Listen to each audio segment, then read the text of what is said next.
When I was a kid in grade school and we went to the library to pick up books for our book reports, I always was lazy. I would pick up the least amount of words in a book that you possibly could get. And for me, no other book had less words than Where's Waldo?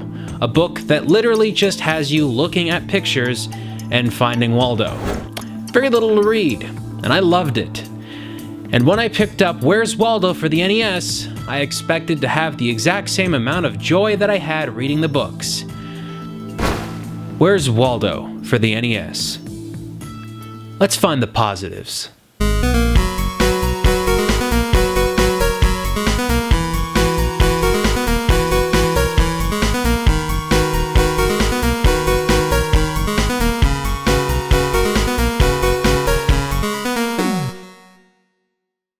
Where's Waldo is a very special kind of NES game, because while many NES games are out there that were based off of television shows or movies, Where's Waldo is based off of a book. Groovy! You know, books, they usually have words in them. This one didn't. The premise of any Where's Waldo book is that you open it up and look at this really highly detailed picture and try and find Waldo. And that's exactly what the game does, only it doesn't work. While the books have these very highly detailed drawings, the NES is kind of incapable of doing that, because it's limited by its resolution and, well, it's an NES. Some games are designed around the limitations of the graphics to really give you a good sense of what you're looking at, but it really feels like in Where's Waldo that they didn't try that.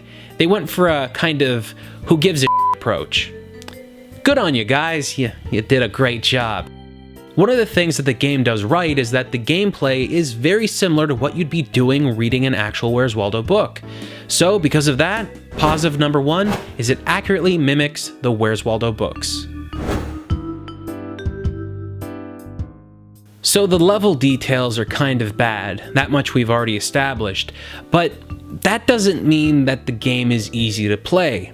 See, Waldo can be hidden anywhere in any of the levels, and every time you play it, he kind of appears a little bit different. Sometimes he's a different color than how he was in the previous stage, and it actually can be very challenging to find him. And that kind of adds to the gameplay. So, positive number 2 is the game is actually pretty challenging.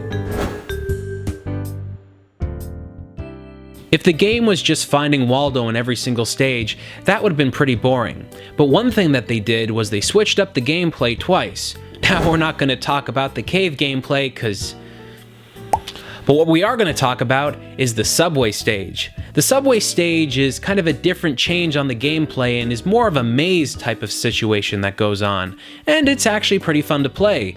You can switch up certain spots of the maze to alter your path for this little thing that you are. I really don't know what it is, but it actually is kind of fun to play, and going all the way through to the end can be a little challenging and a little bit fun. It's not amazing, but it is pretty cool, and because of that, that earns the spot of the third positive. So, the subway level is positive number 3. When I started this game, I thought that it would be very easy to just play it all the way through on hard mode just because I knew where Waldo was every single time. But that's when I discovered something. Waldo's location randomizes. That's smart. See, that's something you actually don't get in the books. Every time you pick up a book, Waldo's in the same spot every time. 'Cause it's a book. But at least with the Waldo game, every time you play a stage, especially in hard mode, Waldo's location changes, making it a little bit more challenging and a lot more interesting, and possibly more replayable. Not that you'd want to do that.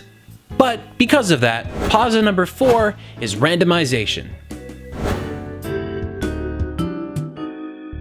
Where's Waldo for the NES isn't a good game, but they did try some neat features that would have probably done well had it been on a newer system. But because of the time period that they released it on, there isn't a heck of a lot of visuals that they could have worked with. So you're looking at a game that attempted and failed, but at least it attempted. So, Where's Waldo for the NES? Maybe try it, maybe not, I don't care.